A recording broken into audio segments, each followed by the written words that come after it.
Eh bien, bonjour à tous et bienvenue pour ce dernier webinaire du collectif PMAE organisé aujourd'hui sur la thématique des rapprochements et des fusions. Donc, pour rappel, ce collectif PMAE regroupe 6 acteurs qui interviennent sur les questions d'emploi dans le secteur associatif, à savoir la VISE, Quorum, le CNCRES, le mouvement associatif, le réseau national des maisons des associations et l'UDES. Donc ce webinaire est organisé en partenariat avec le magazine Juris Association qui nous permet de vous mettre à disposition un certain nombre de dossiers. Donc bienvenue à tous, je suis Jeanne Cornaille, chargée de mission dans l'équipe d'animation du dispositif local d'accompagnement et je travaille au sein de la VISE qui anime le dispositif local d'accompagnement au niveau national et qui est un centre de ressources pour l'économie sociale et solidaire. Alors cette thématique mutualisation, coopération, rapprochement, fusion, restructuration est une thématique qui est le quotidien aujourd'hui des petites et moyennes associations employeurs. Ce sont des notions relativement complexes à appréhender. Donc l'enjeu pour nous aujourd'hui, c'était de vous permettre de donner les clés pour mieux comprendre ce qu'il y a derrière ces différentes notions. Alors qu'ils soient issus d'injonctions des pouvoirs publics ou d'une démarche volontaire, les processus de rapprochement, de coopération, de fusion sont le quotidien aujourd'hui des structures. Alors ce matin, on a plusieurs objectifs. Comprendre mieux les objectifs recherchés et les avantages retirés des rapprochements. Vous donner aussi des éléments sur les différentes formes que peuvent prendre les rapprochements. Et puis aussi vous donner des facteurs clés de succès par rapport à ces processus-là. Et enfin, vous proposer un focus plus particulièrement sur ce que a impacté la loi ESS par rapport au cadre juridique des fusions notamment. Donc un webinaire qui est proposé en 3 parties. Une première partie sur la compréhension des rapprochements. Une deuxième partie plus spécifique sur la question des fusions, qui est une forme finalement de rapprochement. Et enfin, nous aurons en dernière partie un témoignage. Donc pour ce faire, nous aurons trois interventions. Une intervention de Flavie de Jorias, qui est chargée d'études au Centre de ressources DLA Environnement, ainsi que Marine Boyer, qui est chef de projet à Quorum. Et enfin, nous aurons le témoignage de Georges Martineau, qui est adjoint à la délégation générale pour la fédération Addiction. Sachez que si vous avez une question à poser aux intervenants durant le webinaire ou alors que vous rencontrez un problème technique, vous avez le module chat qui s'affiche en bas de votre écran et donc n'hésitez pas à l'utiliser. Ce sera aussi un moyen pour nous de prendre en compte vos questions et d'essayer d'y répondre, sachant que nous avons trois séquences de questions-réponses qui sont prévues. Voilà, donc je vais laisser la parole à Marine et à Flavie pour cette première partie sur la compréhension des rapprochements.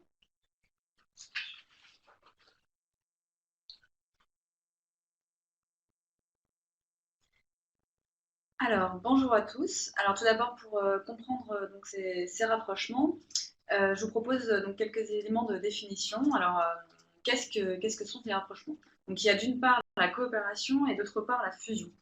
Alors, la coopération donc, repose sur un rapprochement entre plusieurs structures tout en maintenant leur indépendance statutaire et patrimoniale.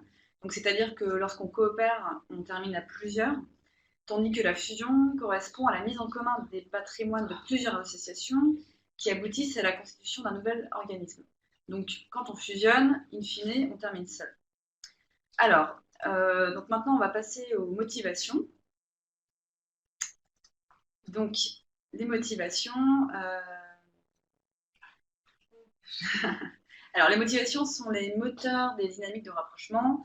Lorsqu'on se lance dans une démarche de coopération, il faut bien les identifier. Donc, vous avez un schéma sur lequel vous voyez donc les motivations qui mènent à une coopération et les motivations qui mènent à une fusion. Alors, les raisons pour lesquelles les structures se rapprochent sont variées. Il ne faut surtout pas les réduire aux seuls aspects économiques et financiers. Il est important de bien les identifier pour mieux appréhender donc, les modes de rapprochement. Alors, on peut choisir de se rapprocher pour s'adapter à l'environnement, donc c'est-à-dire s'adapter aux nouveaux enjeux sociaux, mieux répondre aux besoins des bénéficiaires ou encore améliorer la visibilité de l'offre sur son territoire. La question de la gouvernance aujourd'hui aussi et de la gestion des ressources humaines a souvent été mentionnée. Quand on fusionne ou quand on coopère avec une structure, c'est offrir aux salariés une évolution de carrière, leur permettre de s'ouvrir, de donner du sens commun, notamment dans le cadre de la coopération.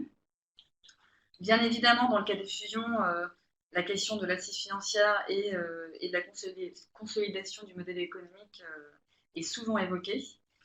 Et, et, donc, enfin, donc, la coopération permet aussi de construire sa légitimité sur un territoire en portant, par exemple, comme nous allons voir par la suite, un lobbying en commun, en répondant de manière concertée à un appel à projet ou en étant force de proposition. Donc c'est également une manière de nouer des meilleures relations avec ses partenaires. Alors, quels sont les différents types donc de coopération? Il en existe 3. Donc le faire avec, qui est la forme la plus connue de la coopération, plus connue sous le nom de mutualisation. Le faire ensemble, qui est une manière de coopérer au niveau économique.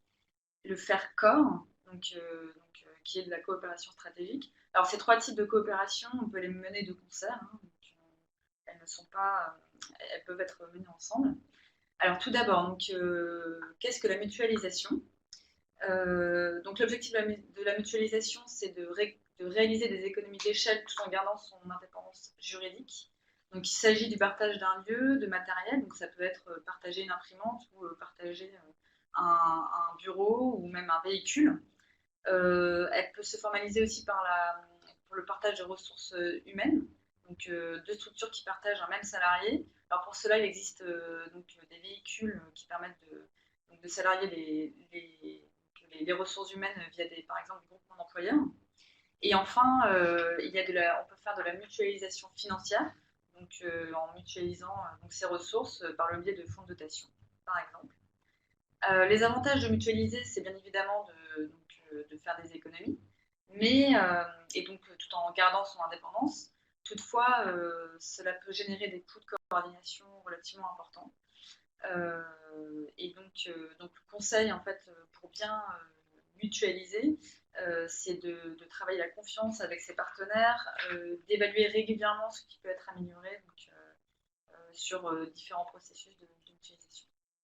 Donc nous avons ensuite le faire ensemble, donc qui est de la coopération économique et qui est très répandue parmi les associations puisque elle consiste à porter un projet en commun.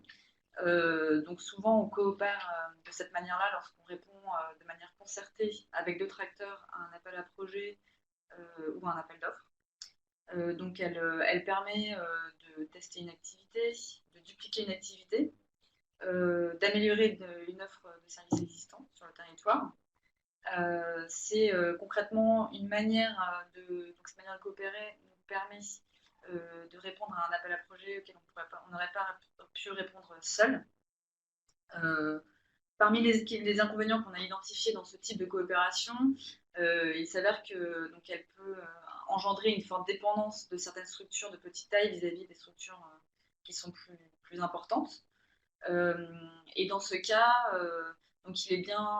il est très important d'identifier les rôles de chacune des parties prenantes et de travailler sur ces rôles au moment de la coopération.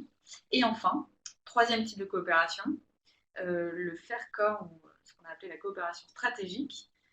Donc il s'agit de faire du lobbying, porter d'une seule voix un projet de coopération. Donc ça permet de gagner en visibilité, de proposer une offre territoriale coordonnée avec l'ensemble des acteurs, donc porter d'une même voix un projet.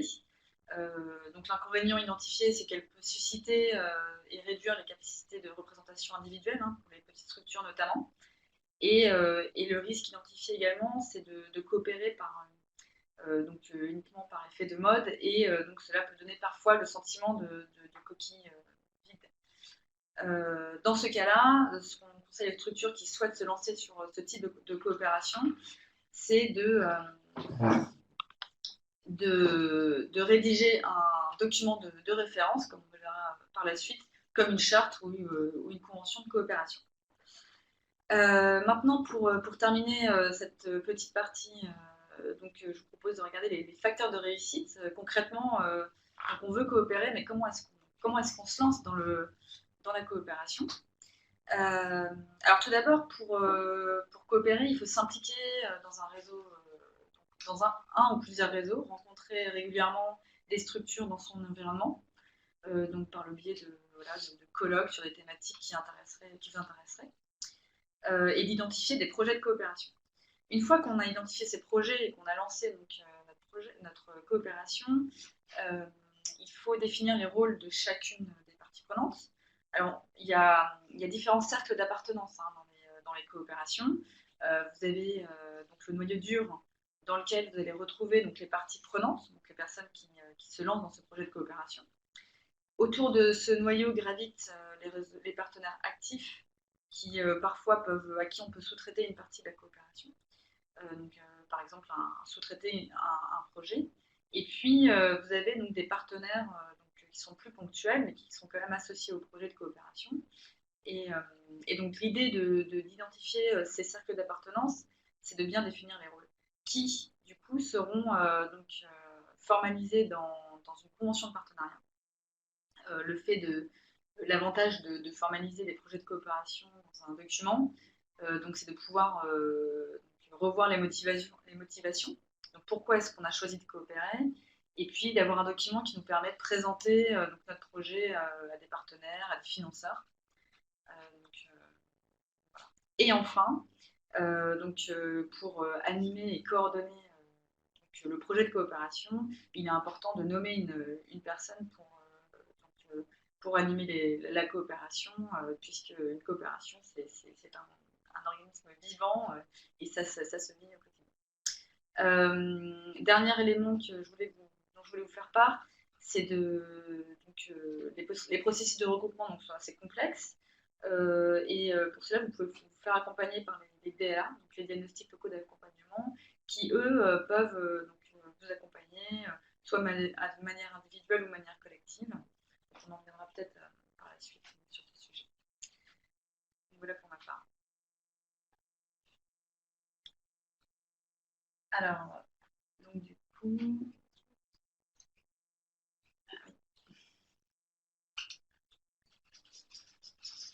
Alors, on a une première question pour Pavie. Est-ce qu'une coopération mène forcément à une fusion? Alors, bien évidemment, non. Puisque, comme on l'a vu tout à l'heure, les motivations qui mènent à une coopération, les motivations qui mènent à une fusion ne sont pas les mêmes. Tout regroupement n'a pas vocation à coopérer, à fusionner. Souvent, la fusion, elle est motivée, par exemple, par le départ d'un des deux présidents. Et donc là, les deux structures qui coopéraient vont se mettre à fusionner. Donc parfois, effectivement, elle peut quand même mener à une fusion lorsqu'on a énormément coopéré. Donc la question se vient naturellement de passer à l'étape supérieure qui est la fusion. Mais bien évidemment, toute coopération ne mène pas à une fusion. Alors on nous demande un exemple de coopération stratégique. La coopération stratégique, ça peut être par exemple sur un territoire donné. Se coordonner avec d'autres acteurs qui seront complémentaires à vous et avec lesquels vous allez écrire à votre... par exemple, ça peut être écrire à votre partenaire financier un courrier conjoint signé par toutes les parties prenantes. Donc ça, là, on est dans le cadre de la coopération stratégique.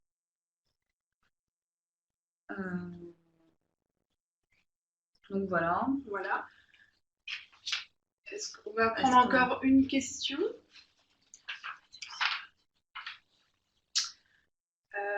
Sur la fiscalité entre les groupements et CEMAN, sur cet aspect-là. Donc là, on sort un petit peu de la coopération telle qu'on l'a envisagée,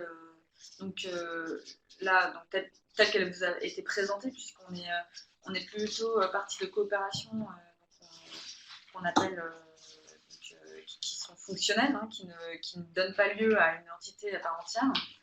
Mais bien sûr, donc il y a des véhicules juridiques qui existent pour faciliter la coopération. Donc vous avez, donc on a parlé des groupements employeurs, il y a les GCSMS aussi pour le médico-social. Et donc là, en termes de fiscalité, je pense que c'est pas tout à fait le propos et que ça pourrait donner lieu à un peu à d'autres, enfin, à quelque chose de plus précis. Je vous propose de passer à la partie 2. Alors, je le précise, on ne pourra pas traiter toutes les questions. En revanche, sachez on a prévu de toutes bien les conserver et de les traiter pour celles qu'on n'a pas pu traiter ce matin. Voilà, par la suite, il y aura une foire aux questions qui sera disponible sur le site du collectif PMAE des Mardis de l'Emploi. Voilà, donc je laisse la parole à Marine pour la partie sur la fusion. Bonjour, bonjour à tous. Donc pour aborder maintenant la question des fusions et notamment les types de fusions possibles, je vais évoquer avec vous trois types de fusions, à savoir tout d'abord la fusion-absorption. Alors la fusion-absorption, ça consiste en fait en la réunion de plusieurs associations en une seule, à travers la transmission du patrimoine d'une ou plusieurs associations, donc les absorber. Donc on transmet ce patrimoine à une autre qui devient l'absorbant. Donc dans cette configuration-là, l'association A disparaît, est absorbée par l'association B. Le but là, c'est de se regrouper autour d'une structure existante pour la rendre plus puissante, plus importante. Voilà donc le premier type de fusion. Deuxième type que nous vous proposons, c'est la fusion-création. Dans cette configuration, c'est plusieurs associations qui se réunissent en une seule à travers la création d'une nouvelle association. Donc là, on est sur une modalité différente. L'association A et l'association B à l'origine disparaissent pour en créer une nouvelle, l'association C. L'idée, là, le but, c'est de se rassembler pour créer une structure nouvelle et de permettre de renforcer les moyens, les pratiques pour consolider les projets. Souvent, les associations s'orientent vers ce genre, vers la création pour justement un peu faire table rase du passé et partir sur une nouvelle base. Troisième forme de fusion, l'apport partiel d'actifs. Là, on est sur une modalité un petit peu différente. Si vous regardez le schéma, vous voyez que l'association A, en fait, va juste transmettre une partie de ses activités à l'association B. Donc, l'association B reprend une partie de l'activité, l'association A perdure, continue à exister en tant que telle. Le but du jeu, là, c'est de se recentrer sur une activité précise sans faire disparaître la structure importante. Concernant maintenant le cycle de vie d'une fusion et quelques éléments, quelques points de vigilance concernant ce cycle de vie.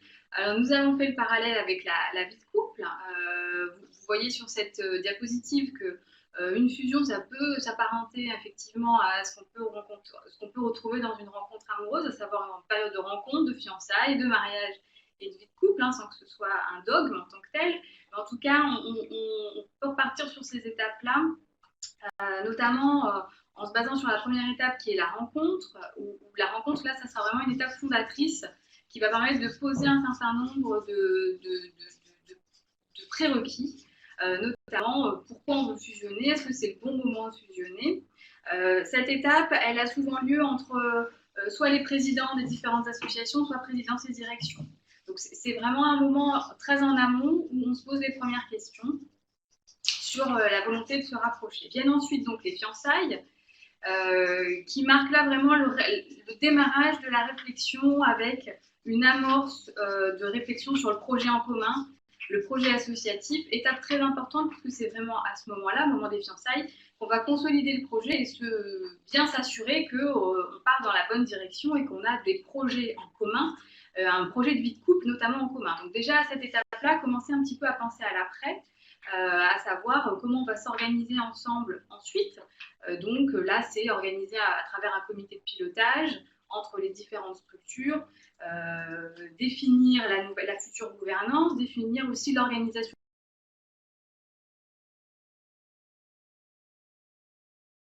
commune pour vivre en couple et sur les besoins qui vont naître, notamment en termes d'organisation, de montage financier, au niveau RH et en termes de qualification. Vient ensuite le mariage, qui est là l'étape officielle, solennelle, où on concrétise en fait cette rencontre et on institue la création de cette nouvelle association ou l'absorption par l'autre association à travers une communauté de patrimoine. Donc cette étape, elle passe par la réalisation d'un traité de fusion que chaque assemblée générale extraordinaire devra adopter. Donc c'est à cette étape qu'il faut communiquer auprès de ses partenaires et de ses bénéficiaires. À cette étape, on attire votre attention sur la symbolique du nom de l'association, du logo, qui peut cristalliser un certain nombre d'attentes et de tensions auprès notamment des équipes pour qui là la fusion se concrétise. Donc vraiment cette étape-là n'est pas du tout à sous-estimer. Et enfin la vie de couple, qui peut avoir aussi, qui peut connaître quelques remous, puisque finalement, même si on a toujours très bien anticipé les choses, j'insiste bien sur cette notion d'anticipation, et pour anticiper, il faut se laisser du temps, donc ces différentes étapes, elles prennent du temps, mais la vie de couple, elle n'est pas toujours aussi facile que prévu. On peut observer des perturbations sur l'activité, notamment la première année, des départs de salariés, des personnes qui ne se retrouvent pas dans le projet. Donc voilà, c'est des choses qui peuvent exister. Ne pas hésiter à se faire accompagner, notamment lors de la première année, pour adapter l'organisation par rapport à ce qu'on avait prévu. Donc il peut y avoir quelques petites périodes de turbulence, mais aussi c'est l'occasion aussi de se mettre en route et de vivre au quotidien en commun ce projet de fusion.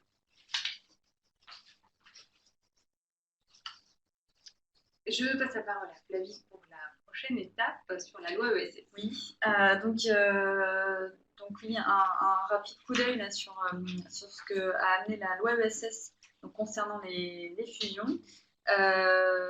Effectivement, grâce à la loi ESS, elle a mis fin à un vide juridique en instituant un véritable régime des fusions, notamment en instaurant un calendrier très précis. Donc ainsi, au moins 2 mois avant la fusion, les associations doivent établir le projet de fusion, donc concrètement écrire le projet de fusion. C'est à ce moment-là qu'il faut avertir le CE et le CHSCT. Et également, donc si le montant des apports est supérieur à 1 550 000 euros, les associations doivent soumettre le projet de fusion à un commissaire aux apports. Ensuite, 30 jours minimum avant donc le jour J, qui est le jour où on va signer le traité de fusion, il va falloir donc publier le projet sous forme d'avis dans le journal officiel. Également, 30 jours minimum avant, il va falloir donc les associations ont le devoir d'informer les tiers, donc soit sur leur site internet, soit dans les locaux de l'association. Et donc avant de passer à l'étape de la fusion, il faudra que les organes qui vont délibérer sur le projet procèdent à l'examen qui sera établi par le commissaire aux apports. Et donc enfin, ce qu'a apporté la loi également, c'est donc les modalités de délibération de la fusion qui auparavant se faisaient au cours des AGE. Aujourd'hui, on délibère en fonction de ce qui est inscrit dans les statuts de la nouvelle association. Et donc la date d'effet également de la fusion peut avoir le jour du traité de fusion ou un jour ultérieur. Donc c'est aussi ce qu'a apporté la loi. Voilà, donc, je vous invite j'anticipe une question qui nous a été posée justement sur la partie des fusions, puisque vous avez des traités de fusion qui sont disponibles sur le site de Solfia, qui est le site du CRDLA Financement, dans le cadre duquel nous avons fait cette étude sur les fusions. Donc voilà sur la loi ESS. Prochaine étape.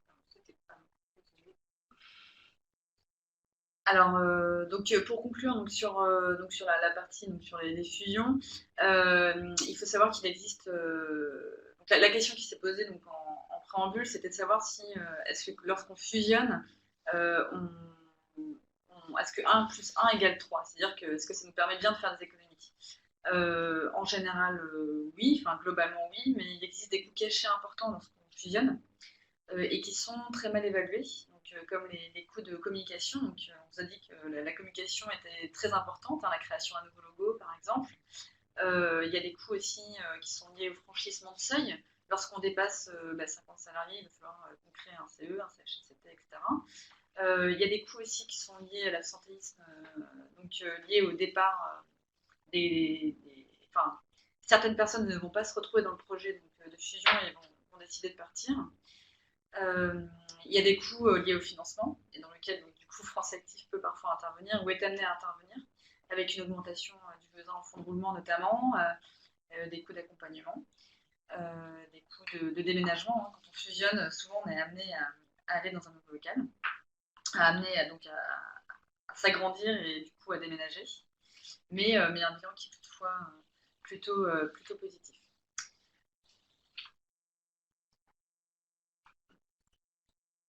Et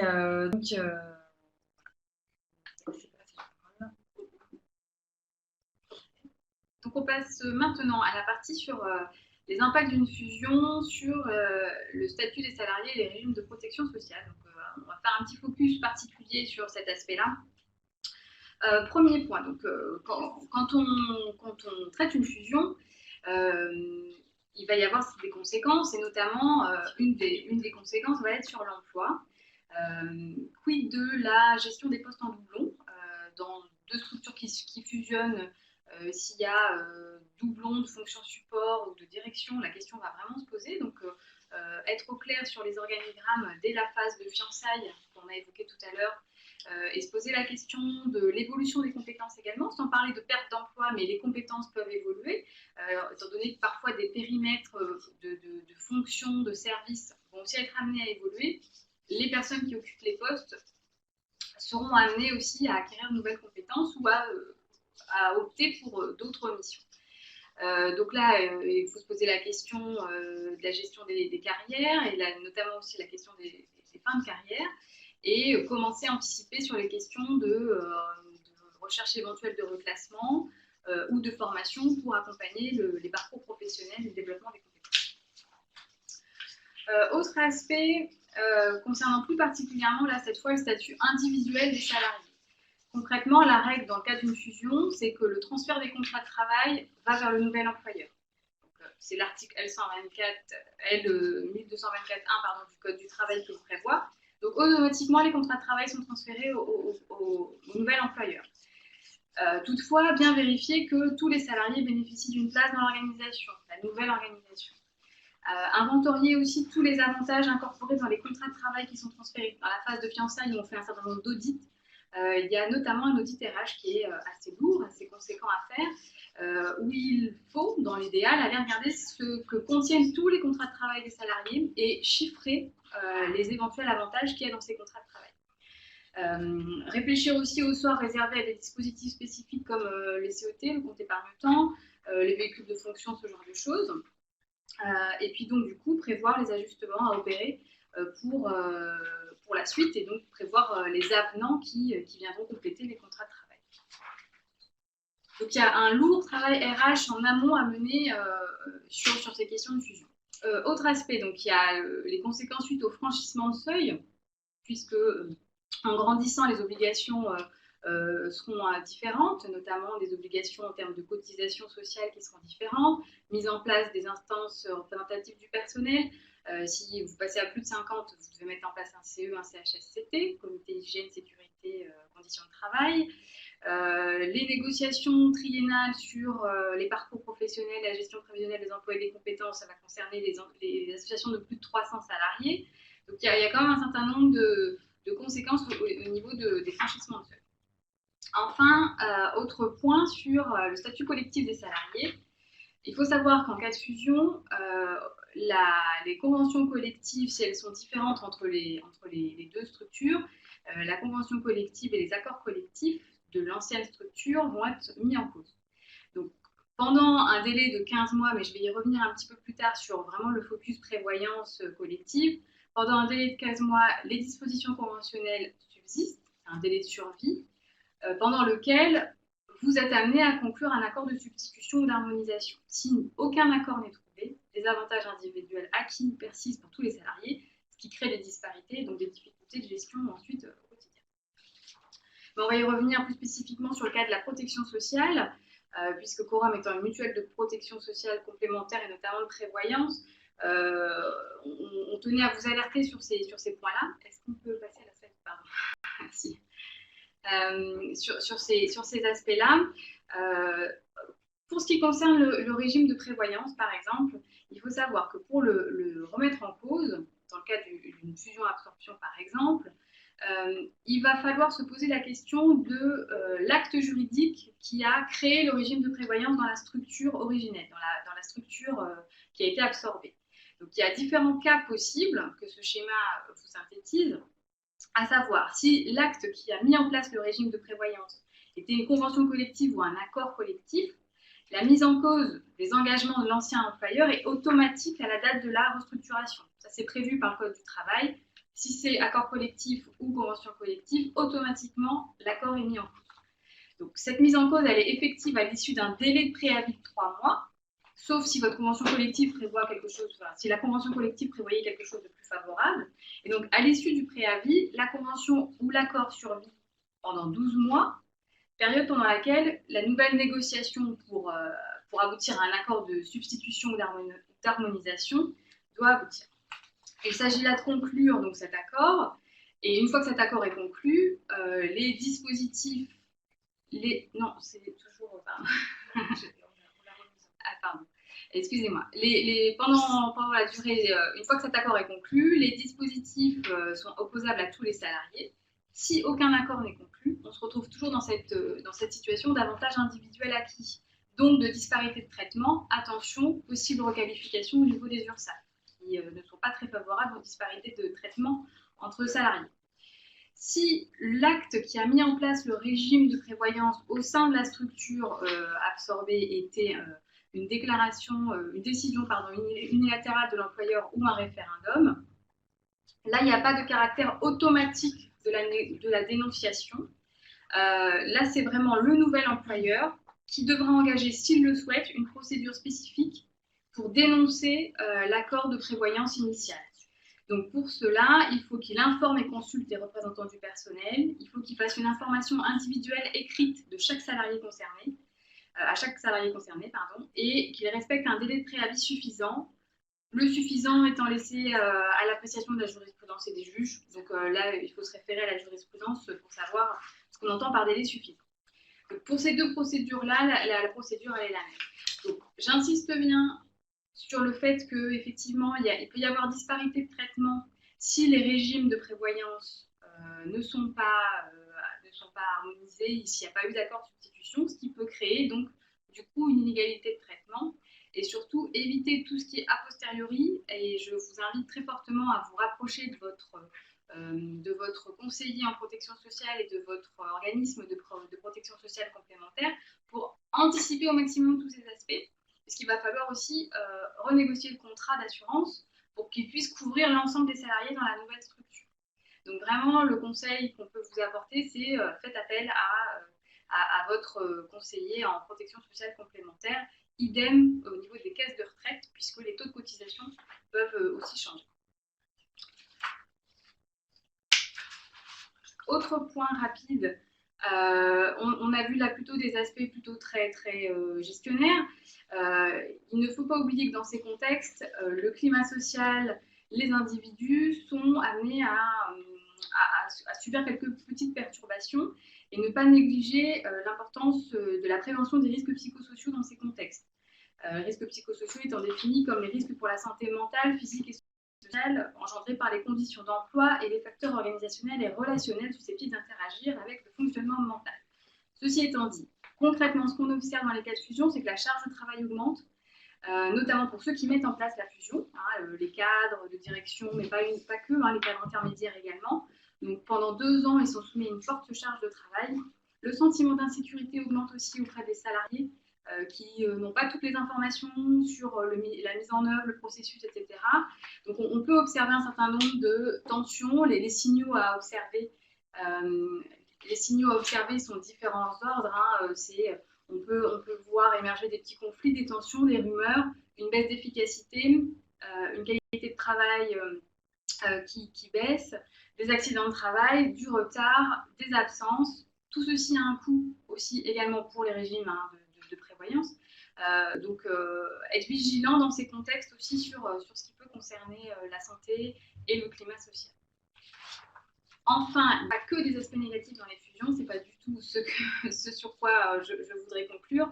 En tout cas, une fusion permet aussi des perspectives d'évolution, ça a déjà été évoqué tout à l'heure, plus larges pour les professionnels, des passerelles entre des établissements qui peuvent avoir des complémentarités à travailler ensemble, donc ça peut avoir des bénéfices aussi bien pour les professionnels que pour les usagers. L'introduction à travers les représentants du personnel nouveau d'un nouveau dialogue social, d'un dialogue social renouvelé, et également une gouvernance renouvelée. Merci. Je vous propose de passer à la séquence de questions. Notamment, on a une question à savoir, est-ce qu'une fusion entre deux structures fragiles est une solution? Alors, deux structures fragiles ne donneront pas obligatoirement une structure plus forte. Mais par contre, le fait de se lancer dans un projet de fusion permet de re-questionner son projet, remobiliser donc ses partenaires et donc repartir sur des bases beaucoup plus fortes et donc de se renforcer. On nous demande aussi quel est le taux de réussite des fusions. Alors, je ne crois pas qu'il existe de taux de réussite en tant que tel. Par contre, il existe des conditions de réussite. On en a parlé, donc il faut respecter en fait toutes les étapes qu'on vous a exposées, de la rencontre à la vie de couple, en passant par les fiançailles et en prenant du temps surtout. C'est vrai qu'une fusion qui respecte le temps nécessaire à la construction du nouveau projet a de plus fortes chances d'aboutir positivement. Et parmi en tout cas les structures qu'on avait interviewées, 100% disaient quand même qu'au bout de 2-3 ans, ils avaient plutôt des retombées positives, notamment vis-à-vis de leurs partenaires.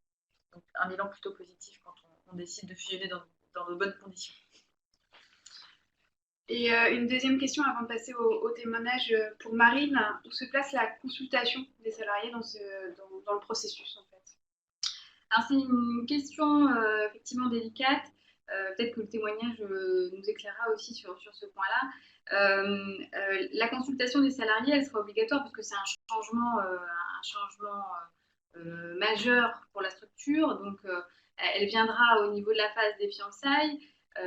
Si on se repère au schéma qu'on a évoqué tout à l'heure, donc elle vient en amont, c'est une information consultation du CE, voire aussi du CHSCT si justement les conditions de travail sont fortement impactées. On vous encourage très fortement aussi à faire au maximum un audit préalable, une étude d'impact notamment de la nouvelle organisation. Voilà. Donc elle viendra plutôt dans la phase des fiançailles. Merci. Écoutez, je vous remercie et je vous propose de passer à la dernière séquence de notre webinaire avec l'intervention de Georges Martineau. Merci beaucoup Marine et on va laisser la place.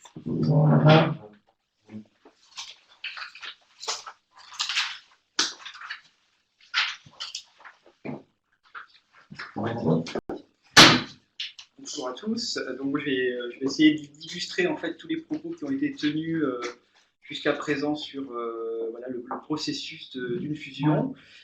Donc je suis Georges Martineau, je suis adjoint à la déléguée générale de la Fédération Addiction. Donc la Fédération Addiction, c'est une jeune fédération qui est née d'une fusion. Aujourd'hui, pour vous présenter rapidement la structure, nous sommes 12 salariés. On a à peu près 200 adhérents, personnes morales, ça représente à peu près 700 établissements et services, et à peu près 400 adhérents, personnes physiques, qui sont des médecins, des pharmaciens et un certain nombre de professionnels qui adhèrent directement à notre fédération. On a des missions assez classiques, puisqu'on va beaucoup travailler sur la question des pratiques professionnelles. On va également travailler sur la formation des professionnels et on va avoir aussi un axe d'intervention sur l'élaboration des politiques publiques sur lesquelles on va essayer d'intervenir pour essayer de faire remonter la parole des professionnels. Alors, ce qui me semblait important, c'est de faire un petit rappel du contexte pour comprendre pourquoi, à un moment, il y a eu une fusion. Donc les addictions, en fait, depuis 30 ans, étaient traitées de manière scindée. On avait d'un côté un travail autour de l'alcool, qui était donc une prise en charge plutôt médicale et plutôt prise en charge du côté sanitaire. Et puis de l'autre côté, on avait tout ce qui concernait la prise en charge des drogues illicites, où là c'était plutôt les acteurs associatifs en fait qui avaient cette prise en charge. Et à la fin des années 90, en fait, il y a eu un mouvement ici du terrain qui a amené à non plus avoir une approche par produit, mais une approche globale du comportement addictif. Donc cette approche en fait qui est une approche clinique issue du terrain s'est traduite par un certain nombre de textes réglementaires et par un plan addiction en fait qui prévoyait que les structures qui jusque-là étaient spécialisées devaient désormais avoir une approche globale des addictions, donc que ce soit pour l'alcool ou pour les drogues illicites. Au niveau national, il y avait donc deux têtes de réseau. On avait d'un côté l'ANITEA, qui était, on va dire, la tête de réseau des professionnels du secteur des addictions. Et de l'autre côté, on avait la F3A, qui était la tête de réseau des professionnels du champ de l'alcool. Et donc, logiquement, puisqu'il y avait ce mouvement en fait de rapprochement du champ alcool et toxicomanie pour prendre en charge de manière globale les addictions, ça nous semblait pertinent que ces deux têtes de réseau se rapprochent et essaient de travailler ensemble. Donc il y a eu un processus qui s'est fait en deux niveaux. Au niveau de nos adhérents d'abord, puisque c'est les premiers qui ont été impactés, qui dit nouveau concept dit nouvelle organisation, et donc on a réglementairement prévu la création d'un nouveau type d'établissement, qui était un établissement médico-social généraliste. Donc les adhérents qui jusque-là prenaient en charge soit l'alcool, soit la toxicomanie, se sont retrouvés à devoir exister en tant que nouvel établissement généraliste. Ça a nécessité une réorganisation importante au niveau des territoires, hein, puisqu'on avait parfois sur un même territoire une structure qui prenait en charge l'alcool et une structure qui prenait en charge la toxicomanie. Et bien, ces structures, on ne pouvait plus garder deux structures parce qu'elles devenaient de fait généralistes, et donc il y a eu un certain nombre de processus de fusion qui se sont mis en place. Fusion principalement, il y a eu quelques coopérations qui ont pu être mises en place, également quelques GCSMS, mais majoritairement c'est des fusions qui se sont mises en place, parfois dans une démarche volontaire et anticipée, mais souvent aussi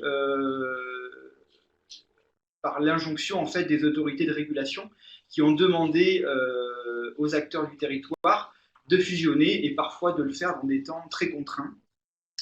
Alors nos adhérents ont pu, pour un certain nombre, en tout cas ceux qui avaient pu anticiper suffisamment le mouvement, se faire accompagner. On a parlé du DLA, c'est un exemple d'accompagnement qu'un certain nombre de nos adhérents ont choisi, mais parfois ils ont dû faire ces fusions dans des délais très courts, quelques mois pour certains.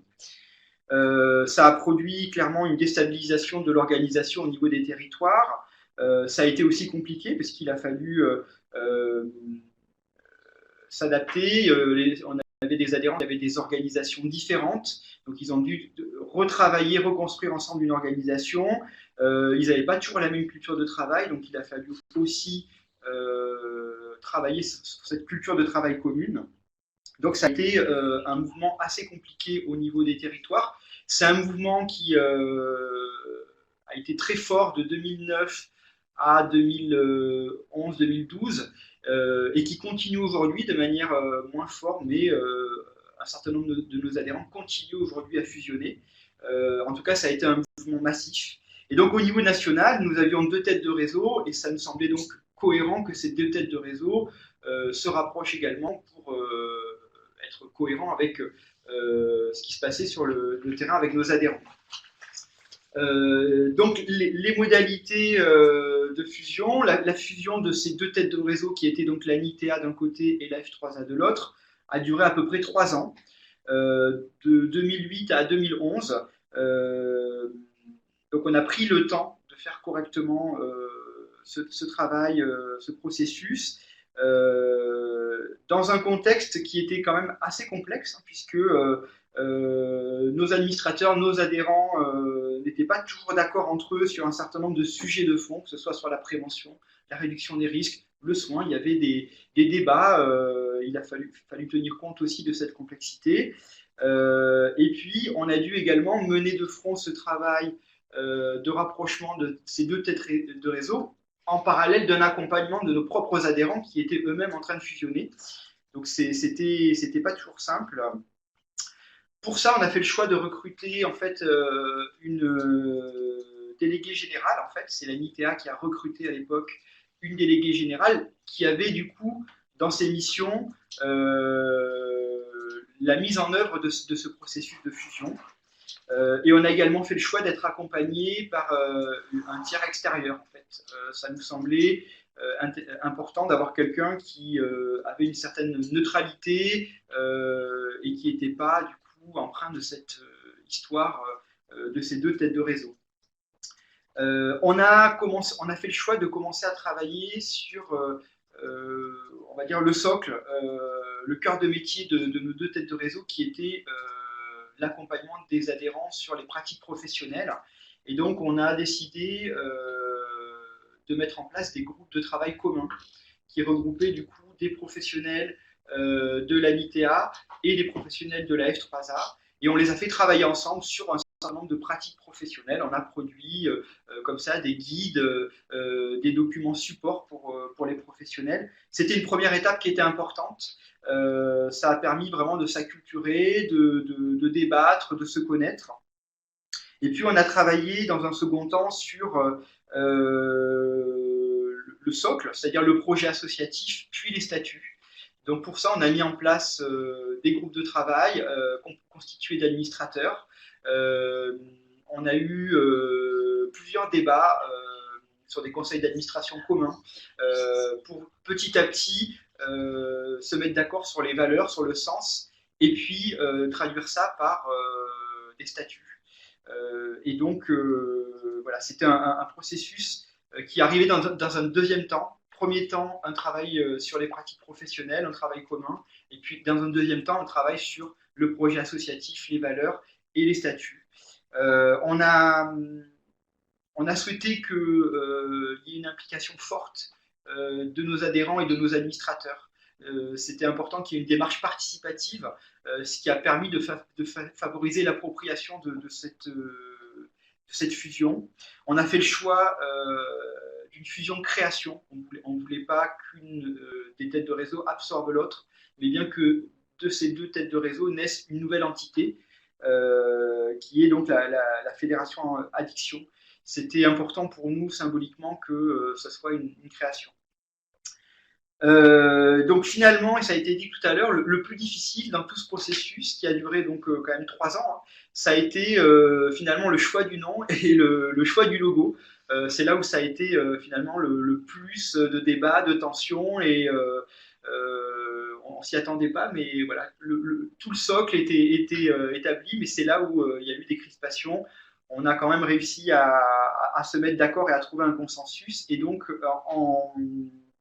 au 1er janvier 2011, la Fédération Addiction est officiellement née après 3 ans de travail voilà, assez important, à la fois des salariés, puisque les salariés ont aussi été impliqués dans le processus, des administrateurs et des adhérents.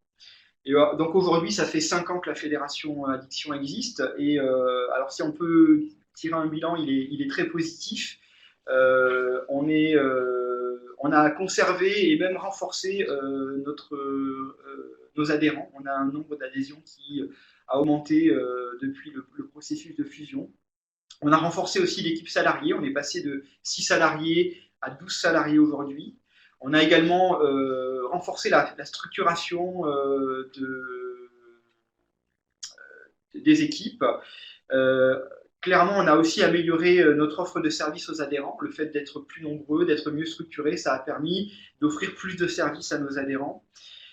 Et puis, on a pu du coup consolider notre présence, que ce soit au niveau national ou au niveau régional. Et donc, après 5 ans d'existence, on a récemment remis à jour notre projet associatif et nos statuts. Donc voilà, on continue à les faire vivre 5 ans après la création de la Fédération Addiction. Voilà, donc mon modeste témoignage sur un processus de fusion. Merci beaucoup. Ce qui est effectivement intéressant aussi dans ce retour d'expérience, c'est qu'on a à la fois voilà, un retour sur les fusions, mais aussi au niveau local des processus de coopération, c'est-à-dire que des mouvements de rapprochement entre structures qui n'ont pas forcément mené à des fusions, c'est-à-dire c'est pas forcément nécessaire. Peut-être quelques illustrations sur ces rapprochements, coopérations au niveau territorial. Alors en fait, il y a eu, comme je le disais, un mouvement très fort à un moment, donc, notamment entre 2009 et 2011, où il y a eu des injonctions assez fortes des autorités de régulation qui demandaient aux structures de fusionner. Donc ça, c'est une majorité des situations qu'on a retrouvées au niveau de nos adhérents sur les territoires. Parfois, nos adhérents ont eu un peu plus de temps et ont pu, du coup, mettre en œuvre d'autres types de coopération. Je pense notamment à des coopérations autour des questions de prévention, où on a pu avoir des structures qui ont non pas fusionné, mais qui ont créé des systèmes de coopération qui ont été formalisés par des conventions, par exemple. Voilà, c'était par exemple plusieurs structures départementales qui, pour avoir une offre régionale, décident de se regrouper, de regarder qu'est-ce qui fait sens commun, de mettre en commun des pratiques et qui ensuite sont en capacité d'avoir une offre plus globale. On a aussi quelques GCSMS qui se sont créés, relativement peu au final, mais voilà, quelques structures qui, pareil, avaient une dimension plutôt départementale et qui, pour pouvoir répondre à un certain nombre de projets régionaux, ont décidé de se regrouper et de formaliser ce regroupement par un GCSMS. Clairement, en fait, ce qu'on a constaté, c'est que quand les structures avaient réellement pris le temps de préparer soit une fusion, soit un processus de coopération, on était plutôt dans des choses qui se sont relativement bien passées et qui ont produit des effets positifs. Par contre, quand on était plutôt sur des formes d'injonction et que c'était des processus de rapprochement qui n'étaient pas choisis, là, on était sur des choses qui étaient plus compliquées et qui ont mis beaucoup plus de temps au final à être digérées par les équipes et à produire des effets positifs. Donc parfois, c'est vrai qu'il vaut mieux prendre du temps en amont d'une fusion ou d'un processus de coopération que de le faire dans des temps contraints, parce que derrière, au final, c'est du temps qu'on va perdre sur de l'activité et avec des effets quand même négatifs qui sont ressentis. Peut-être un point clé aussi, je pense, à souligner dans votre intervention, l'importance aussi du tiers extérieur, c'est-à-dire d'être accompagné dans ces processus longs, complexes et aussi parfois très techniques. Quelques illustrations peut-être sur ces interventions extérieures. Alors nous, c'est vrai qu'on a fait le choix voilà, on avait une histoire assez forte, de 2 têtes de réseau avec une histoire assez forte, et ça nous semblait important de ne pas rester entre nous dans ce processus-là, mais d'avoir un tiers extérieur qui nous apporte une vision un peu neutre, qui nous renvoie aussi un certain nombre de questionnements. Ça a été très bénéfique au niveau du processus de fusion pour la Fédération Addiction. On a d'ailleurs fait le choix, quand on a revu nos statuts et notre projet associatif, de refaire appel à un tiers extérieur. Au niveau de nos adhérents, beaucoup ont fait appel au dispositif du DLA, en fait, pour aussi avoir cet accompagnement à la fois technique et aussi un accompagnement extérieur aux structures. D'autres font le choix parce qu'ils ont une taille suffisante d'avoir plutôt un accompagnement en interne. Donc vous avez dans certaines grosses structures des cadres qui ont eu cette fonction d'accompagnement du processus de fusion. C'est plus rare, mais ça existe. Beaucoup ont fait soit le choix de le faire eux-mêmes, ou alors d'être accompagnés plutôt par des dispositifs type DLA, des consultants externes aussi qui connaissent bien le secteur médico-social et qui du coup ont pu les accompagner dans ce processus. Mais écoutez, je vous remercie. Il est temps pour nous de conclure. Il est 11h58. Je voulais, pour conclure, vous indiquer qu'on vous oriente sur le site du collectif PMAE sur un certain nombre de ressources. On a sélectionné quelques-unes là, mais sachez que pour aller plus loin, puisque voilà, c'est un sujet assez large et complexe, vous l'aurez compris, nous avons fait une sélection de ressources et notamment mis à disposition 4 dossiers juristes associations qui ont été élaborés sur ce thème-là. Donc je vous indique le site. Donc c'est www.emploi-asso.org pour aller plus loin sur ces sujets. Sachez aussi que l'an dernier, nous avions proposé un webinaire sur plus spécifiquement la mutualisation de l'emploi, donc les ressources de ce webinaire de l'an dernier sont toujours à disposition, la vidéo également. Donc n'hésitez pas à vous y rendre. Pour les questions qu'on n'aura pas pu traiter aujourd'hui, nous allons vous proposer une foire aux questions. Là aussi, toujours en ligne sur le site, ce qui permettra aussi de continuer les échanges ensuite. Je voulais remercier les intervenants, donc Flavie, Marine et Georges pour ces 3 interventions qui, je l'espère, vous ont permis de mieux appréhender cette thématique. Et voilà, je vous remercie. Vous étiez donc assez nombreux aujourd'hui, puisqu'on a compté 122 participants à ce webinaire. J'espère que le son était de qualité et que ça vous a permis vraiment d'avancer sur la question. Et je vous dis à bientôt et une très bonne journée.